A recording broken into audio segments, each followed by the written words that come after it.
नमस्कार, जन media TV में आपका स्वागत है। मैं विकास मिश्रा अपने इस नए एपिसोड में एक ऐसे शख्स को मुलाकात आपसे कराता हूं जो कि किसी नाम के मोहताज नहीं है। हमारे साथ आज आम आदमी पार्टी के निगम पार्षद हैं श्री मनोज कुमार त्यागी जी, जो कि खजुरी खास से हैं। सर नमस्कार। नमस्कार जी, नमस्कार।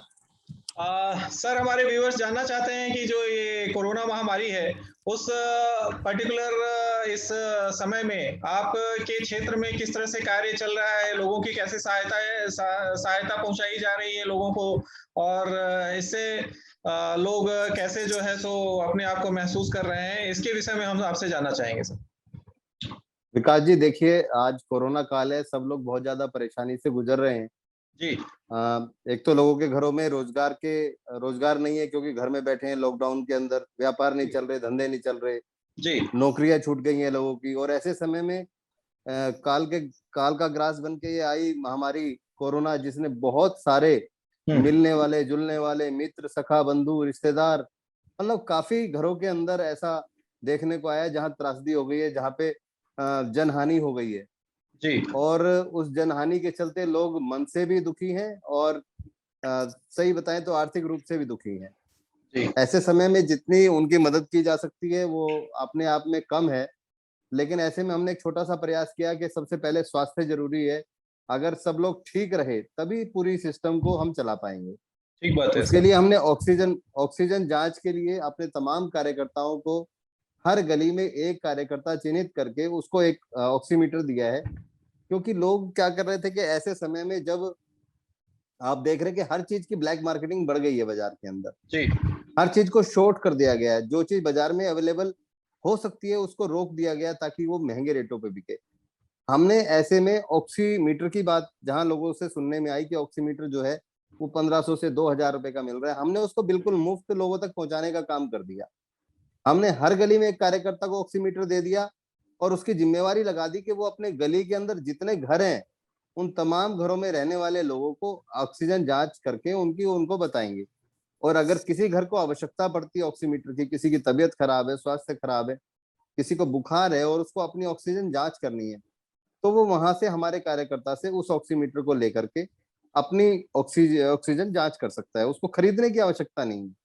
तो ये हर घर के लिए एक सिक्योरिटी हो गई कि भाई हमारे पास ऑक्सीमीटर है, सबसे पहली चीज। दूसरी चीज, ऐसे उसमें जो हमारी प्रायोरिटी भी बनती है और हमारी जिम्मेवारी भी है कि ऐसे में सैनिटाइजेशन बहुत ज्यादा अच्छे तरीके से होना चाहिए। हमने तमाम अपने वार्ड के अंदर 2-2 राउंड सैनिटाइजेशन हम करा चुके हैं। जी। उसमें निगम के कर्मचारी, हमारे मलेरिया विभाग के लोग काम कर रहे हैं। उसके अलावा हमने एक निजी प्राइवेट आदमी को रख करके भी उसको मशीन खरीद के दे रखी है, उसके द्वारा भी हम ये काम करा रहे हैं। अच्छा। ताकि हम हर गली तक पहुंच सके, हर आदमी तक सैनिटाइजेशन हो सके, हर घर के दरवाजे को हम सैनिटाइज कर सकें। तो ये हमारी प्रायोरिटी है, क्योंकि पीछे सुनने में आया था कि हवा के अंदर जो है ये वायरस घूम रहा है। तो हमने उसको ये भी किया है कि हम जब गली से निकलेंगे तो हमारा वो जो पंप है उससे वो ड्रॉप्स निकलते रहेंगे उसके सैनिटाइजर के, और उसके माध्यम से हम पूरे मोहल्ले को और हवा को सैनिटाइज करने का काम साथ में कर रहे हैं। बड़े बड़े टैंकर के माध्यम से भी कर रहे हैं, और जो छोटे छोटे अपने जो पिट्ठू पंप होता है उसके माध्यम से गली गली घर घर जाकर के भी हम सैनिटाइजेशन का करने का काम कर रहे हैं। उसके साथ ही साथ जब तीसरा स्टेप आता है कि सफाई, हमारे ऐसे कोरोना के समय में जब लोग घरों से नहीं निकल रहे, हमारे सफाई कर्मचारी तब भी हिम्मत करके अपने घरों से आ रहे हैं और तमाम उनको हम मुहैया करा रहे हैं उनके फेस मास्क, हैंड सैनिटाइजर, जो कि भारतीय जनता पार्टी शासित नगर निगम के अंदर जिम्मेवारी भारतीय जनता पार्टी के उन नेताओं की और मेयर साहब की बनती है कि वो तमाम कर्मचारियों को ये सारे उपकरण, सारे सेफ्टी की चीजें उनको अवेलेबल कराए। लेकिन वो पूरे तरीके से इस मामले में फेल साबित हो रहे हैं। किसी भी चीज को कर्मचारियों की सेफ्टी को लेकर के उन्होंने कोई प्रिकॉशंस नहीं लिए, कोई उनको ऐसे इक्विपमेंट नहीं दिए जा रहे, कोई उनको ऐसे संसाधन नहीं दिए जा रहे, कोई उनको ऐसे मास्क या सैनिटाइजर या फिर हेड कैप वगैरह उनको नहीं दी जा रही कि जिसे वो पहन के वो अपने आप को सेफ महसूस करें और निर्भीकता से काम कर सकें। हम उनकी पूरी सेफ्टी के लिए हम उनको ये सब चीजें अवेलेबल करा रहे हैं।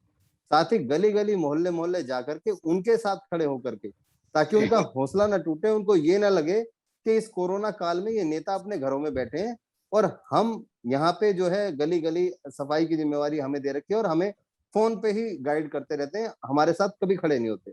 लगातार इस कोरोना काल में मैं कई गलियों में, कई मोहल्लों में जाकर के खड़े होकर मैंने खुद सफाई कराई है। चौथी बात आती है कि जो हमारे निगम के, क्योंकि मैं लीडर ओपोजिशन भी हूं और मेरी जिम्मेदारी बनती है कि पूर्वी दिल्ली नगर निगम के अंतर्गत आने वाले समस्त कर्मचारियों का भी ध्यान रखना है और जो हमारी जनता है पूर्वी दिल्ली नगर निगम की, उसको किसी तरीके की कोई परेशानी हो रही है तो जो मेरे बस में है वो मुझे उनके लिए करना है। तो ऐसे में शमशान घाट का मामला आया। एक दिन ऐसा मामला रहा कि शमशान घाट पे लकड़ी अवेलेबल नहीं थी। उस समय में हमने तमाम अपने क्षेत्रवासियों से अपील करी और तमाम लोगों ने अपने घरों से लकड़ी निकाल निकाल के हमारे ट्रैक्टर ट्रॉली में डाली और हमने लगातार 4-5 दिन लगातार उन घरों से लकड़ियां लेकर के और शमशान घाट पहुंचाई। और वहां पे हमने एक सिस्टम करा दिया कि जो भी व्यक्ति, जो भी गरीब व्यक्ति जो पैसे ना दे पाए लकड़ी के, उसके लिए वजीराबाद घाट के ऊपर उसको मुफ्त में लकड़ियां अवेलेबल होंगी। अगर किसी को कोई समस्या आती है तो वो हमसे संपर्क कर सकता है। उसके अलावा जब ये हमारे कर्मचारियों की बात आई तो हमने अपने कर्मचारियों को लेकर के पूरे घाटों का दौरा किया और जितने शमशान घाट हैं जो खासकर कोविड हैं उन पे जो हमारे एमसीडी के कर्मचारी हैं उसमें 3 विभाग के लोगों को लगाया गया है, हेल्थ विभाग, डैम्स विभाग और वर्क्स डिपार्टमेंट, जो इंजीनियरिंग विभाग बोलते हैं जिसको। तो तीनों विभाग के लोग उसके अंदर लगाए गए हैं, लेकिन उन तीनों विभाग के लोगों को ऐसी सेंसिटिव जगह पर लगा दिया गया जहां पे संस्कार करने के लिए पीपी किट पहन के लोग जा रहे हैं। लेकिन हमारे कर्मचारी, ना उनके पास पीपी किट है, ना उनके पास मास्क है, ना सैनिटाइजर है, ना हैंड ग्लव्स है, ना हेड कैप है। तो ऐसे में हमारे अगर किसी कर्मचारी के कोई जान माल का नुकसान हो जाता है तो उसकी जिम्मेदारी आखिर किसकी होगी? नगर निगम के नेता किसी जिम्मेवारी को लेने के लिए तैयार नहीं है। भारतीय जनता पार्टी के नेता अपने घरों में बैठे हैं। आज उन कर्मचारियों को, उनके हौसले को बढ़ाने के लिए मैं जगह जगह निकला और मैंने उनसे मुलाकात करी और उनका हौसला वर्धन किया। साथ ही उनको फेस शील्ड दी, उनको मास्क दिया, उनको सैनिटाइजर दिया, उनको हैंड ग्लव्स दिया। तो ये सारी चीज उनको मुहैया कराई। जब उनसे पूछा गया कि आपके पास कोई मिलने के लिए आया, आपका कोई यहाँ पे विजिट करने आया, तो उन्होंने बताया कि हमारे यहाँ कोई विजिट करने नहीं आया, ना ही हमें ऐसे कोई संसाधन, ना कोई मास्क, ना कोई सैनिटाइजर, ना कोई फेस शील्ड वगैरह, ना हैंड ग्लव्स कुछ दिया गया है। तो ये रोजमर्रा की चीजें हैं जो उनको रोज मिलनी चाहिए, लेकिन उनको एक एक बार भी उनको अवेलेबल नहीं कराई गई। तो ऐसे में उनके घर वाले किस तरीके से चिंता ना करें उनकी, या कैसे परेशान ना हो, या कैसे रोज नौकरी पे आने दें, क्योंकि सबसे पहले सबको अपनी जान प्यारी है। ऐसे में उनका हौसला बढ़ाने के लिए अगर हम लोग नहीं निकलेंगे, हमें अपने हाथ से काम भी नहीं करना, तो कम से कम खड़े होकर उनको हम प्रोत्साहित कर सकते हैं, हम उनको हिम्मत दे सकते हैं, हम उनको हौसला दे सकते हैं कि तुम्हारे पीछे आप काम करिए, मेहनत करिए, कोई बात है तो हम आपके पीछे खड़े हैं, आपके सेहत को कोई समस्या होती है, कोई परेशानी होती है तो हम लोग आपके साथ खड़े हैं। मैं समझता हूं कि जो हमारे फ्रंट लाइन वर्कर हैं, चाहे वो मेडिकल स्टाफ हो, चाहे वो सफाई कर्मचारी हो या इंजीनियरिंग विभाग के लोग हो, जो भी लोग फ्रंट फुट पे आकर के खेल रहे हैं इस कोरोना बीमारी से, जो लड़ रहे हैं, इनके लिए हॉस्पिटल के अंदर एक अलग से एक ऐसी व्यवस्था होनी चाहिए, 10-20 बेडों की ऐसी व्यवस्था, 30 बेडों की ऐसी व्यवस्था होनी चाहिए कि अगर इन लोगों को कोई परेशानी हो जाती है तो ये भी अगर मारे मारे जगह जगह घूमेंगे कि भाई इनको भी बेड नहीं मिलेगा, इनको भी ऑक्सीजन नहीं मिलेगा, इनको आईसीयू नहीं मिलेगा, तो फिर कौन आकर के आपके फ्रंट लाइन पे काम करेगा? ये बहुत सोचने वाली बात है। इसके लिए काम करने की आवश्यकता है। तो उसके लिए जो है हमने काम करने का प्रयास किया। जी, आपने बहुत अच्छे तरीके से इंगित किया। जो समस्या आज एक नगर निगम में आ रही है, ये हम जानना भी चाह रहे थे कि किस तरह से जो हमारे जो वर्कर्स हैं, जो नगर निगम के में कार्यरत लोग हैं, उनको क्या समस्याओं का मतलब प्रॉब्लम फेस करना पड़ रहा है। वो रियल ग्राउंड में हैं, सफाई के लिए उत्साहित हैं, अपना कार्य कर रहे हैं, अपना जान जोखिम में डाल रहे हैं, और उनके पास अगर ग्लव्स और इन सब चीज़ों की जो फेस शील्ड और बाकी जो चीज़ें हैं उनके पास है नहीं, तो वो किस तरह से आगे जाके अपने कार्य को अंजाम देंगे, ये बहुत ही भयावह है। मैं मनोज जी एक चीज और आपसे जानना चाहूंगा, क्या हमारे पास जो ये वैक्सीनेशन सेंटर्स नए जो ओपन होने थे वो अवेलेबल हैं अपने क्षेत्र में? वैक्सीनेशन सेंटर देखिए 18 से 45 साल वालों का जो था। जी देखिए 18 से 45 में क्या है कि लोग अभी बहुत मोटिवेटेड हैं। जी। बार बार मुख्यमंत्री जी जो जिस तरीके से वो लोगों से आह्वान करते हैं कि आप वैक्सीनेशन लगवाइए। हमारे मंत्री गोपाल राय जी ने भी कहा है और हमारे तमाम लोग सारे बोल रहे हैं और माननीय प्रधानमंत्री जी भी बोल रहे हैं।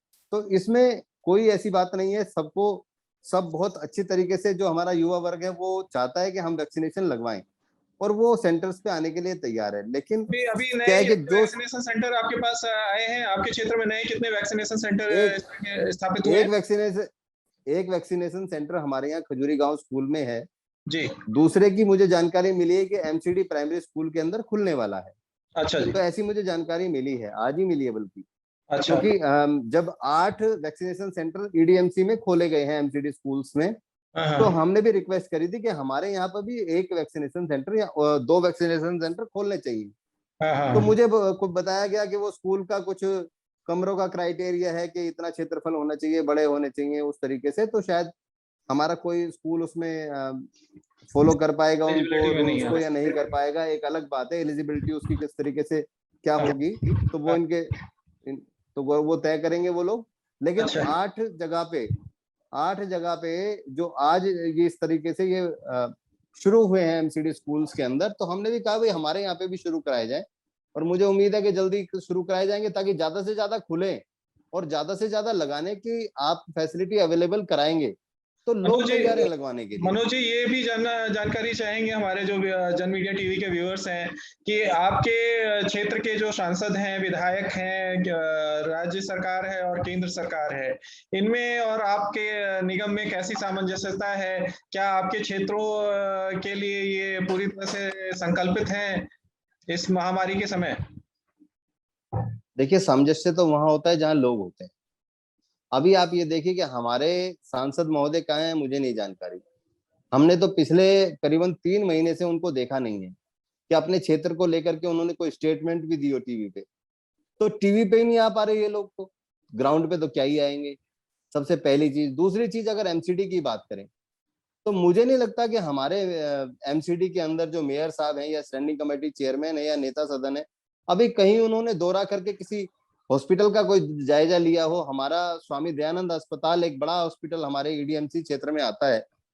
आ, तो ऐसी जगह जाकर के उनको व्यवस्था देखनी चाहिए कि इनकी सेफ्टी सिक्योरिटी और कहाँ ये कहीं पेशेंट निकल तो नहीं जाएंगे हॉस्पिटल से। जैसे अभी कल की बात थी कि वहां पे हिंदुराव हॉस्पिटल से लोग पेशेंट ही भाग गए।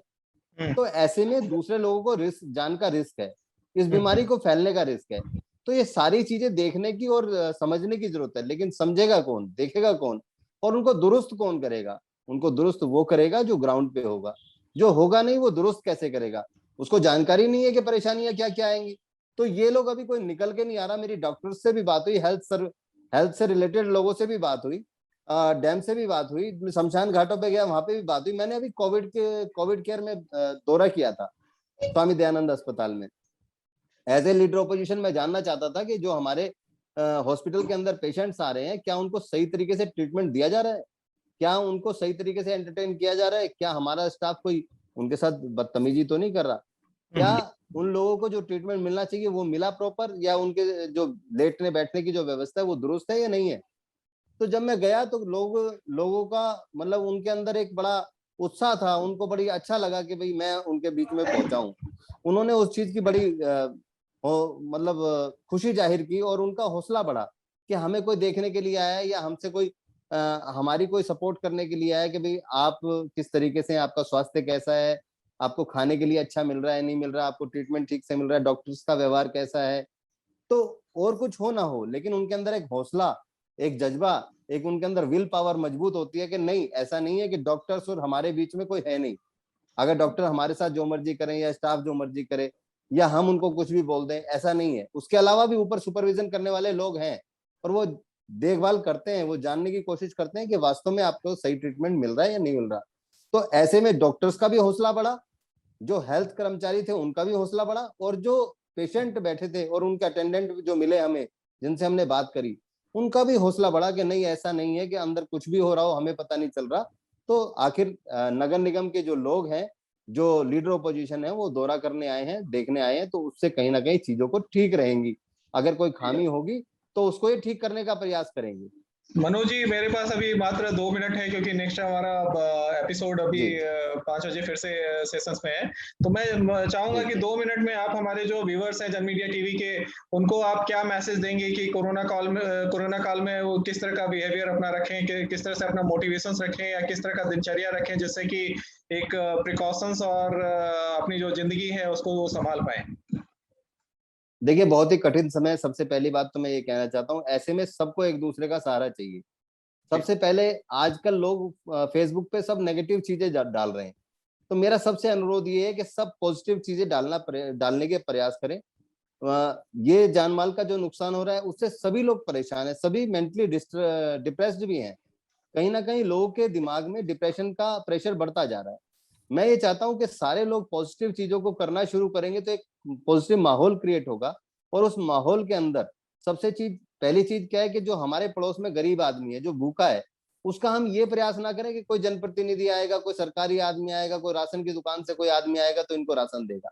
सबसे पहले हमारा अच्छे पड़ोसी होने के नाते, एक मानवता के नाते हमारा सबका ये फर्ज है कि अपने पड़ोसी को भूखा ना सोने दे, उनका सहयोग करें, उनके घर राशन पहुंचाएं, 1 किलो दाल पहुंचाएं, दूसरा आदमी तेल पहुंचाए। तो ऐसे एक आदमी गली में, 2 आदमी गली में, 3 आदमी गली में ऐसे होते हैं। मैं समझता हूँ कि अगर पूरी की पूरी गली ठान ले तो वो आदमी भूखा नहीं सोएगा, और उसको महसूस भी नहीं होगा कि उसके पास रोजगार नहीं है, धंधा नहीं है, उसको प्रेशर नहीं होगा। और वो मेंटली प्रेशर जब नहीं होगा तो वो डिप्रेशन का शिकार नहीं होगा, ना वो कोई ऐसी गलत कदम उठाएगा। पहली बात। दूसरी चीज ये है कि इस कोरोना काल में सोशल डिस्टेंसिंग की बात सभी ने कही, मैं भी इसको पूरी तरीके से मानता हूँ कि सोशल डिस्टेंसिंग का पालन करें। और अगर हमारे पड़ोस में कोरोना है और हम किसी से मिले हैं तो हमारा सबसे पहला फर्ज ये बनता है कि हम भी अपना कोरोना टेस्ट कराएं और जो उसके प्रोटोकॉल्स हैं उसका पालन करें। तीसरी चीज ये है कि हम जो मास्क लगाने का प्रधानमंत्री जी भी बोलते हैं, मुख्यमंत्री जी भी बोल रहे हैं, हमारे देश के सभी लोग, ज्यादातर जो मोटिवेटर्स हैं, सब लोग इस बात को जानते हैं। और डॉक्टर्स भी कह रहे हैं कि हमें मास्क लगाना बेहद जरूरी है, चाहे हमने वैक्सीन लगा ली है या नहीं लगाई है, लेकिन मास्क को हमें अभी नहीं छोड़ना है। तो मास्क हमें लगा के रखना है, क्योंकि सबसे पहला बचाव जो कुछ है तो वो मास्क है, और इसको हम हल्के में ना लें। अभी बहुत सारी जानें हमने जाती हुई देखी है, अपने बीच में से लोगों को जाते हुए देखा है। बहुत दुखद समय है, और इस समय से निकलना हम सब लोगों को मिलकर के एक प्रयास करना होगा, तब जाके हम इससे निकल पाएंगे। तो मेरा एक ही ये आपके चैनल के माध्यम से लोगों से अपील है कि सोशल डिस्टेंसिंग का पालन करें, मास्क लगाएं, वैक्सीनेशन जरूर लगवाएं, तमाम यूथ और सीनियर सिटीजन्स, और अपने घरों से किसी को भी बाहर ना निकलने दें। तीसरी वेव आएगी तो तब जब हम इन प्रोटोकॉल्स को फॉलो नहीं करेंगे। अगर हम इन प्रोटोकॉल्स को फॉलो करेंगे तो मैं समझता हूं कि हम कोरोना को थप्पड़ मार के वापसी भगा देंगे। उसका जो तीसरी वेव है उसको हम आने ही नहीं देंगे। धन्यवाद। जी, ये बड़ा ही रोचक आज आपसे मुलाकात रहा, जिसमें कि आपने जाते जाते जो है सो सामाजिक स्तर पे किस तरह से हम कोरोना से फाइट कर सकते हैं उसके बारे में आपने हमें जानकारी दी। और जो सबसे बड़ी जानकारी आपने शेयर किया वो उसके लिए बहुत बहुत धन्यवाद। कि आपने बताया कि जो हमारे नगर निगम के जो सफाई कर्मचारी हैं उनकी सुरक्षा भी बहुत इंपॉर्टेंट है, उनके लिए छोटा सा जी रिजर्वेशन का सिस्टम भी जरूर बनना चाहिए। मैं केंद्र सरकार और राज्य सरकार दोनों को इस मार्फत जो है सो ये संज्ञान देना चाहूंगा कि मनोज जी की बात को नजरअंदाज ना किया जाए, क्योंकि ये बहुत ही सीरियस इशू है। इस एपिसोड में इतना ही। नेक्स्ट एपिसोड में हम लोग फिर से मुलाकात करेंगे। तब तक के लिए हमें इजाजत दीजिए। जन मीडिया टीवी से विकास, धन्यवाद। नमस्कार सर। धन्यवाद। धन्यवाद। Thank you. Thank you.